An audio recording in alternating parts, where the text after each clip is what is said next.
வணக்கம். எனக்கு இப்போ கிடைச்ச இன்ஃபர்மேஷன் இது. ஒரு வருஷத்துக்கு முன்னால, அதாவது போன வருஷம் ஏப்ரல் மந்த்து 28 பார்த்தீங்கன்னா, ஓஏ அண்ட் மசால்ச்சி இந்த ரெக்ரூட்மெண்ட்டுக்கான நோட்டிஃபிகேஷன் வந்து, அதுக்கப்புறம் அவங்க 6 மாதம் கழிச்சு எக்ஸாமை நடத்தி, அதான் நவம்பர் 9ஆம் தேதி, 10ஆம் தேதியில எக்ஸாமை நடத்தி, இப்போ நடத்தி முடிச்சதுக்கப்புறம் இன்னும் ஒரு 6 மாதம் ஆகி முடிச்சு, ரிசல்ட்டே வராமல், அந்த ஷார்ட் லிஸ்ட்டே வராமல் வெயிட் பண்ணிட்டு இருக்காங்க பாவம் அந்த தேர்வர்கள்லாம். அந்த தேர்வை எழுதியவர்கள் பார்த்தீங்கன்னா, பொறுத்தது போதும் பொங்கி எழு அப்படின்ற மாதிரி இப்போ என்ன நடந்துட்டு இருக்குன்னா, அந்த தேர்வர்கள் எப்படி, எங்கே, எப்படி சோசியல் மீடியாவில் ஒன்று கூடினாங்க என்ன ஏதுன்னு நமக்கு தெரியல.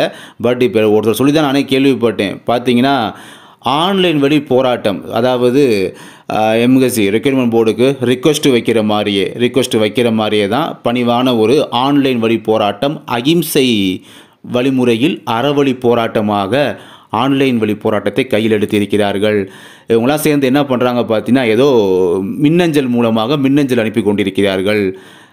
எதுக்குன்னா, எம்எஸ்சி ரெக்ரூட்மெண்ட் செல் இருக்காங்களா, அவங்களுடைய மெயில் ஐடி இருக்கும் பார்த்தீங்களா, அந்த அவங்களுடைய அஃபிஷியல் மெயில் ஐடிக்கு மெயிலாக வரிசையாக உட்காந்து பண்ணிட்டு இருக்காங்களாம். எங்களுக்கு ஷார்ட் லிஸ்ட் உடனே வேண்டும் அப்படின்னு சொல்லி அவங்களோட தனிப்பட்ட காரணங்கள், நான் இப்படி குடும்பத்தில் பிறந்து இப்படி பொருளாதார சூழ்நிலையில் பாதிக்கப்பட்டிருக்கேன் அப்படின்னு சொல்லி அவங்க சொந்த கதை சோக கதையெல்லாம் மென்ஷன் பண்ணி, நான் இப்படிலாம் பாதிக்கப்பட்டிருக்கேன், எனக்கு ஏன் இவ்வளோ டிலே பண்ணுறீங்க, தயவுசெய்து எம்எஸ்சி நிர்வாகம் இந்த இதில் சீக்கிரமாக குயிக்காக முடிவெடுக்கணும்னு சொல்லி ஒரு ரிக்வெஸ்ட்டாக தேர்வர்கள் எல்லாரும் பார்த்தீங்கன்னா போராட்டத்தில் களத்தில் இறங்கி இருக்கிறார்கள் ஆன்லைன் வழியிலே.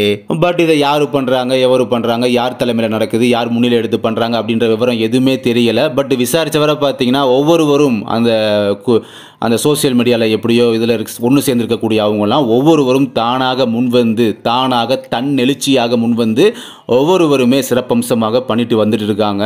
இந்த ஒரு முறையை கையில் எடுத்து பண்ணிட்டு இருக்காங்க அப்படின்ற தகவலை பார்த்தீங்கன்னா கேள்விப்பட்டதும் இல்லாமல் அந்த சோசியல் மீடியாவில் ஸ்க்ரீன்ஷாட் எடுத்துமே எங்கிட்ட சொன்னவர் அனுப்புனார். ஸ்க்ரீன்ஷாட்டை பார்த்து அதுக்கப்புறம் கன்ஃபர்மேஷன் பண்ணி, ஆமாம் கன்ஃபார்மாக நடந்துட்டு இருக்கு, ஏதோ ஒரு போராட்டத்தை கையில் எடுத்துட்டாங்க இன்னைக்கு காலையிலேருந்து அப்படின்றத கன்ஃபார்ம் பண்ணிட்டு தான் இந்த வீடியோ மூலமாக உங்கள்கிட்ட தகவல், இப்படி ஒரு விஷயம் நடந்துட்டு இருக்கு அப்படின்றத உங்கள்கிட்ட தெரியப்படுத்துகிறேன். ஓகே கைஸ், இது போக பார்த்தீங்கன்னா கீழே டிஸ்கிரிப்ஷன் பாக்ஸில் 2 விதமான வாட்ஸ்அப் குரூப் லிங்க் நம்மக்கிட்ட இருக்கும்.